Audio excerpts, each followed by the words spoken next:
kelas dan 2 kakak gugus yang bernama Kak Resna dan Kak Pipin. Kami siap mengikuti LDK dan kami siap juga untuk diberi tugas. Dari hasil LDK kemarin, kita telah mendapatkan beberapa materi yang telah dipaparkan oleh pemateri sebelumnya pada LDK kemarin, dan kami telah merangkum materi-materi tersebut. Berikut rangkumannya. Baiklah, untuk materi pertama yaitu adalah tentang kepemimpinan. Nah, kepemimpinan di sini artinya itu adalah sebuah seni untuk mempengaruhi seseorang untuk mencapai tujuan bersama. Nah, mempengaruhi ini kalau di bahasa sekarang artinya sama dengan mencari teman sefrekuensi. Nah, ketika kita sudah menemukan teman sefrekuensi, nah disitulah kita bisa mencapai tujuan bersama. Nah, kepemimpinan ini tentunya identik dengan organisasi. Nah, organisasi ini tentu memiliki pemimpin yang punya sifat dan karakteristik tertentu. Nah, sifat dan karakteristik ini akan disampaikan oleh teman saya selanjutnya. Terima kasih. Sifat-sifat kepemimpinan. Yang pertama, integritas. Integritas sendiri yaitu seorang pemimpin yang bersifat jujur, berkata apa adanya sesuai dengan isi hati dan perkataan. Yang kedua, konsistensi, yaitu seorang pemimpin harus bersikap bertanggung jawab terhadap tugas yang telah diberikannya. Yang ketiga, visioner, yaitu seorang pemimpin harus bisa membaca masa depan, paham terhadap landasan dan tujuan luhur organisasi. Yang keempat, seorang pemimpin harus mampu mendengarkan pendapat orang lain dan bermusyawarah. Yang kelima, seorang pemimpin harus selalu mengerjakan hal yang baik dan mencampakkan hal yang buruk. Hanya itu dapat saya sampaikan. Selanjutnya, teori-teori sosial untuk menjadi seorang pemimpin. Di antaranya yaitu yang pertama, pemimpin itu disiapkan, dididik, dibentuk. Yang mana pemimpin itu tidak terlahir begitu saja. Yang kedua, setiap orang bisa menjadi pemimpin asalkan mereka mau berusaha, menempuh pendidikan, dan ada tekad dari dalam diri mereka sendiri untuk menjadi seorang pemimpin.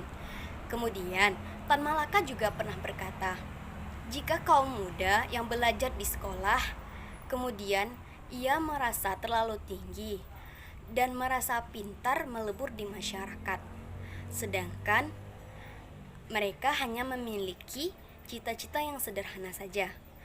Karakteristik sosial adalah suatu pembentukan 4 kategori utama yang dapat membentuk perilaku sosial.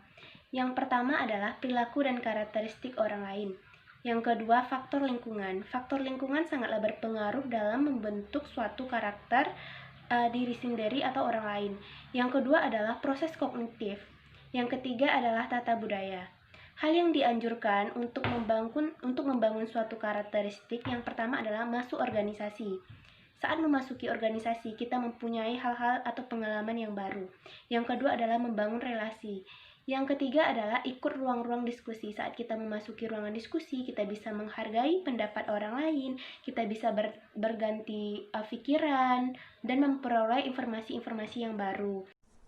Baik, di sini saya akan berusaha menjelaskan apa saja sih intisari pada materi ketiga. Nah, di sini materi ketiga menjelaskan bagaimana cara kita menghargai diri kita sendiri. Terkadang kita sibuk ingin mencari dan menggali kelebihan yang ada dalam diri kita sehingga memaksakan diri untuk terlihat menjadi lebih baik. Pada dasarnya tidak ada manusia yang sempurna. Nah, di balik itu kita harus memikirkan bahwa setiap kelemahan ataupun kekurangan kita bahkan itu menjadi impian dari orang lain. Nah, begitulah cara menghargai diri kita. Bagaimana sih menghargai setiap proses yang kita jalanin untuk menjadi yang lebih baik, walaupun pada dasarnya kita tidak akan menjadi yang lebih baik dari siapapun. Nah, di materi ketiga ini juga ada beberapa sifat. Inti pembelajaran yang pertama adalah setiap orang yang diciptakan dengan beberapa karakteristik. Ada karakteristik yang negatif dan ada yang positif. Ada yang tidak bisa diubah dan ada yang bisa diubah.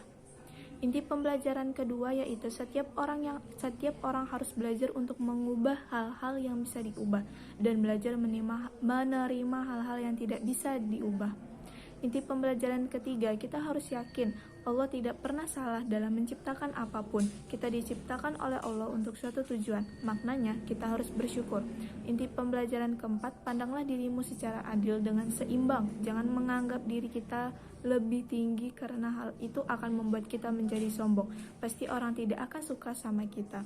Inti pembelajaran ke-5, tapi jangan juga memandang rendah diri sendiri karena itu membuat kita sulit mendapatkan banyak teman alias minder. Itulah dari gugus 13 LDK HMJ Pendidikan Luar Biasa dengan tema Membumi, melangitkan prestasi, berbagi untuk mencipta inspirasi. LDK 2020 bersama kita bisa. Halo, LDK di masa pandemi rasanya mantap banget.